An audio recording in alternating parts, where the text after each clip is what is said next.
Good stuff, Okay. mate. Rock and roll. All right. I'm good. Yeah, I'm ready. Okay. You guys ready? Perfect. So Okay. what I'll do to start with, Peter, is I'll get you to introduce yourself with your full name and title for Yeah. me. Peter Price, CEO, Crime Stoppers New South Wales. Fantastic. So what brings us here today? Well, we're super excited to be at AgQuip today at Canada. It's been a long time coming. We are launching the largest single crime prevention and reporting program ever undertaken in regional New South Wales. The reason we're doing this is because we're trying to improve the crime landscape and the crime prevention landscape in regional New South Wales. Now, we have been working very closely with the Rural Crime Prevention Team out of Dubbo, their commands in Dubbo, and we've been working very closely with the University of New England. So this initiative is based on actual intelligence and actual statistical data. What we know is that there's a significant amount of underreporting of crime in regional New South Wales. All kinds of crime, not just stock theft, not just cattle theft, all kinds of crime. What we're urging the community to do today is to basically report that information on any crime at any time to the police assistance line on 131 444. The reason why we're urging people to communicate this and to actually provide this information is because if we don't have information and we don't have data, we can't build resilience in local communities. So the onus is upon the people living in those communities to provide us with that information. If we don't have any information, we have no data. If we don't have any data, we can't build resilience, we can't deploy more police, we can't deploy more AMBOs, etc., etc. So this is about getting the community completely and totally engaged in reporting criminal activity in regional New South Wales. What kind of statistics are you looking at the moment when we talk about percentage-wise? You'll have to refer to the media release for that. And why are people living in rural areas not reporting rural crimes? Look, we think that there's a general level of apathy around reporting crime because they feel that the local constabulary might not support them, or they might be stretched, and maybe their particular crime is not as severe as somebody else's. But the thing is when you report it to 131 444 to the police assistance line, then we can deploy resources accordingly. So when you call that number, just like when you call the Crime Stoppers number, you're calling the statewide contact centre. You're not reporting it to the local police station. So that way we can actually work out how to actually deal with that information and how to deal with those incidents. But I'm going to let Cameron from the Rural Crime Command talk more about that. So today I just want to basically urge members of the public to get behind this campaign. You will see information on the media, in all the pubs and clubs right across the state of New South Wales. We're being supported, like I said, by the University of New England, by the Rural Crime Prevention Team, and also by Australian Hotels Association New South Wales, who are here today to support us as well. So without further ado, I'm going to hand over to Cameron. Thank you, Peter. Cameron Whiteside, Detective Chief Inspector, State Rural Crime Coordinator for the Rural Crime Prevention Team. As Peter outlined, this is the single most biggest initiative in regard to the reporting of rural crime, especially the use of PAL on 131 444. We're excited by it because this Rural Crime Prevention Team was set up purely to increase the confidence of our rural communities to report rural crime, so you've got a specialist resource to investigate those crimes. The Rural Crime Prevention Team does not do that alone. We are very much entrenched in the police districts and training our uniformed police and sector police and work hand in glove with them. But the missing piece of the puzzle is that we need that information. Worldwide, that the rural crimes reported aren't reported 50% of the time. That's a quite significant amount. We've had 100,000 people expected through these gates here over the next 3 days or the next couple of days at AgQuip. Conservatively, probably that takes up 20,000 farms. Only 10,000 of those farmers are reporting those crimes. But the statistics say that over 80% of those farmers are victims of rural crime. We work closely with our partners. When we stood this team up 5 years ago, we didn't see how this would go and where we'd go. We've gone strength to strength. And that's through our relationship with Crime Stoppers. Crime Stoppers and the police have always had that partnership and will continue to have that partnership.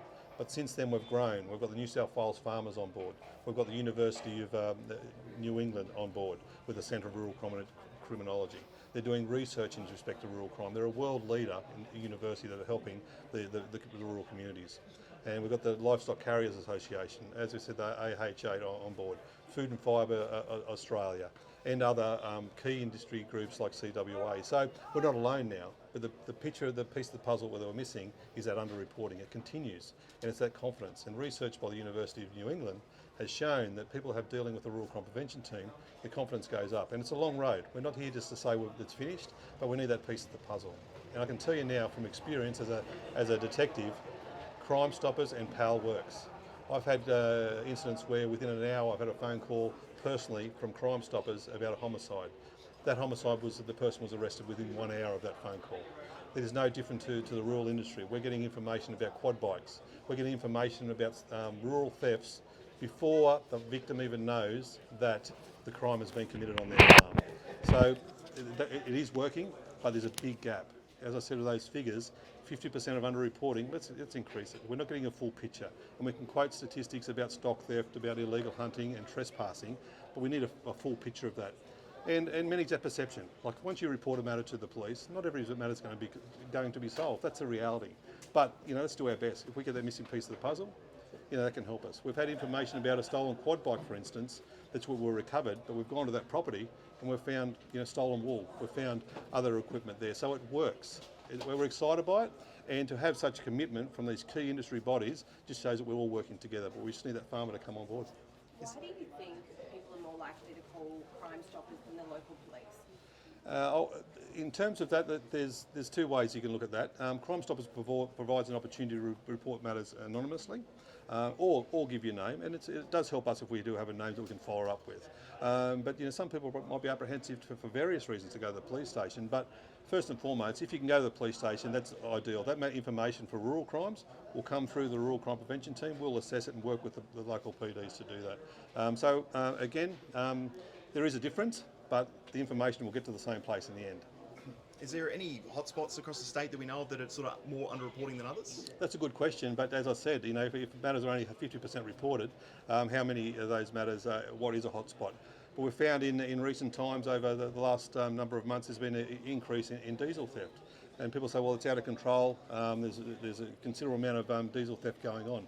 But I think personally the reality is people are reporting it because back 12 months ago, we worked with the New South Wales Farmers Association to put their members on notice that we thought this would happen because of varying things in the world climate. So those reports are coming in. So that's increasing the reporting. So if you look through one lens, that may be a hotspot. But the reality is, I think it's been going on for a long time. It just haven't been reported. So we want hotspots in terms of the reporting of it, not so much the incidents of crime, but we can't help you if we don't know where the crime's committed. Like we've had incidents where we've actually attended farms and said, you've been a subject of a break and enter, here's your quad bike. So we can do better than that. We don't want to by chance just to find that happen. So we're excited by it. This is a very positive initiative. Again, with Crime Stoppers on board, an international organisation, New South Wales Crime Stoppers, and with those other key industry bodies. And that'll then roll into Rural Crime Prevention Team working with the New South Wales farmers with workshops. We continue to work with the University of New England on strategies and research. So that comes in at the back end, but first and foremost, we can't help anyone unless we know what's going on. And that doesn't mean you have to report, just contact us when you've been a victim of a crime. If you see something, say something. Be a pal and report it to PAL. How are local police working to gain trust with farmers? Yeah, it's a good question, and it's just not just the Rural Crime Prevention Team, because the reality is the Rural Crime Prevention Team isn't everywhere at the one time. So what we do is we increase the knowledge of our uniformed police through internal training and taking all rural crime reports seriously and making an assessment of those crimes so we can make an early determination. One, if if the crime can be solved, we do X, Y, and Z to progress that crime. But if it can't be solved for various reasons, let's speak to the farmer about that and look at ways and strategies that we can improve on those. So being there for them, taking the crime seriously, but also providing opportunities to increase and target harden their properties. And there's terrific resources on the Crime Stoppers internet, but on the website, but also the Rural Crime Prevention Team. If you put in a search engine New South Wales Police, Rural Crime, you'll get a host of things there, how to tips and tricks for securing diesel, signage, right through to identifying your stock. Take photographs of your stock. Are tags enough? We're looking at, we're working with industry here in relation to GPS tagging, where we recover stock within 30 minutes of it being stolen. We're dealing with industry with retinal scanning in terms of identification. So just being provided, working with industry to show the capability, but to turn up to these jobs where we can take these reports. And we don't, we've had some success in recent times, but let's just not rest there. It's all about building that confidence in the community. So easy. Yeah.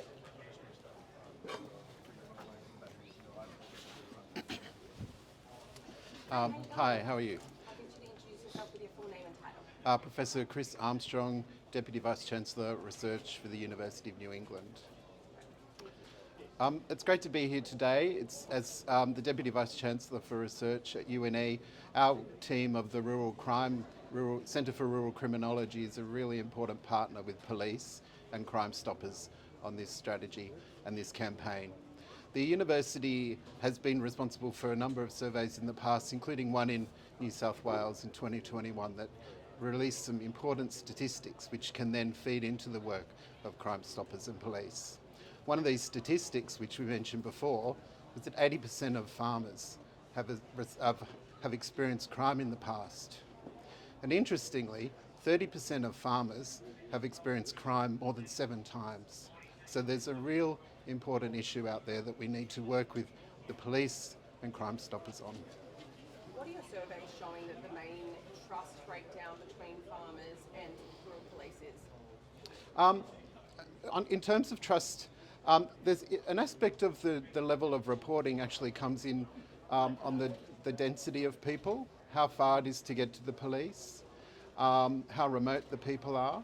A lot of reporting actually happens through neighbours, through their community, and discussions happen through the community and neighbours and never actually gets to police.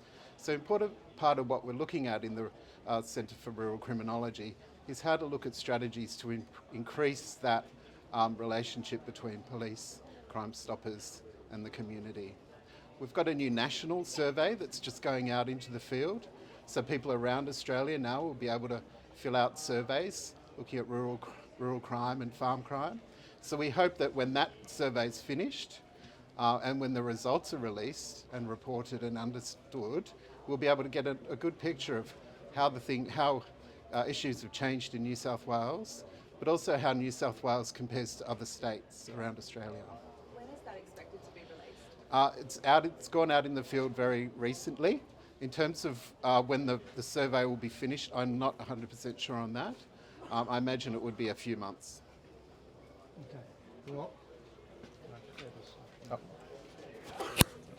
how you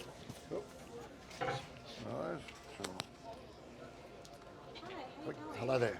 I'll just get you to introduce yourself with your full name and title. All right. Rob Broomham from the Railway Hotel in Gunnedah, also representative of the AHA, or Australian Hotels Association, New South Wales.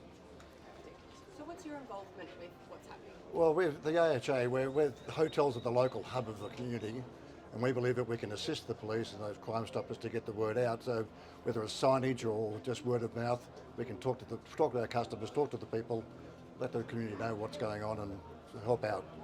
And what are you hearing in the hotels and pubs? Well, you hear the whole gossip of the whole town, really. But I think we just help get the word out. Nothing specific. Yeah.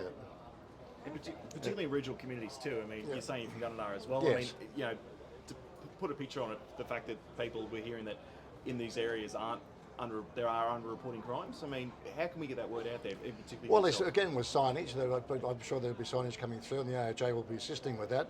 And again, it's all local publicans. We all do. We talk, and we let the word out. Yeah. Good, mate. Cheers. Beauty. Okay, Thank you. Thank you. I'll just add a few minutes. Yep, sure. Follow up. Can I just do one? I want to say one more thing. I'll just so on the subject of basically spreading the message, so Crime Stoppers, together with the New South Wales Government, have funded the production of a massive amount of communications materials and merchandising. The Hotels Association are helping us with the distribution of that material. The Rural Crime Prevention Team also will be provided with a huge amount of collateral, including new gate signs about shutting the gate, trespassing, all those kinds of things. And there's messages around cattle theft, diesel theft, water theft, etc., etc. And the line is be a pal and report it to PAL, the Police Assistance Line on 131 444. So that's the catchphrase of the campaign. It hasn't got an end date because this issue is not going away anytime soon. So this is the start of something that's here in perpetuity. Cam? Thank you so much. Yeah, thank you. Just briefly, and just recapping on you said about the community confidence. You know, I just want to reiterate that for too long, you know, the police and farmers were probably seen as being on opposing sides. We're very much on their side. Okay, and this announcement, plus also the other initiatives that have been announced and will continue to be announced with these partner agencies, will go a long way towards that community confidence. You know, let's not forget that the farmers have just, you know, will come off bushfires, you know, floods and other disasters, and you know the drought's back on our doorstep again now. So, and it being affected by some. So what we're doing is working with the New South Wales Farmers Association in relation to rolling out workshops in months to come, and that'll touch on, you know, everything from reporting a crime, how to go about it, you know, involving the be a PAL, report it to PAL, the Crime Stoppers avenues, but also those targeting hardening tips and tricks. And then what we also get is just, you know, questions about, you know, the use of drones, you know, about malicious damage of cutting fences, illegal hunting and trespassing, firearms legislation. So that's just arming the farmer with all those tools, plus what's on the online. We're very much in this together, but we just need to report those crimes. If you're a victim, okay, report it. And we've got a system within the Rural Crime Prevention Team. If you're a victim more than twice, you know, we will then, it'll flag with us. We'll go and actually sit with you on your farm and look at ways that we can tighten it up with you. So that's just been rolled out recently, and that's all based upon information from Crime Stoppers anonymously. And like I said, you may be a victim of a crime, but if you know something about a crime or you suspect something, just speak up, let us know. And it just helps, it's part of the puzzle. We're on the same team. Thank you. Good stuff, guys. Thank you. All right. Wonderful. Thank you. Thank All you right. so much. We're going to do some stills photos if you want with the team. Kathy, can you join us with some photos? Back, can I even, Gotta say that. I even bounce back for another go. Okay. If you want my job, that's what you got to do. I'll be with you in a sec. We're just going to do a couple of Thank you photos. very much for that. Cameron, we're just going to do some photos over here, mate. You want to, Yeah, okay. Oh, save you. with Rob? Yeah. We need to. You go in the middle. We're all being very cooperative. Come and Don't stand here. squeeze it too hard. But... Oh, sorry. No, but we can't change like that.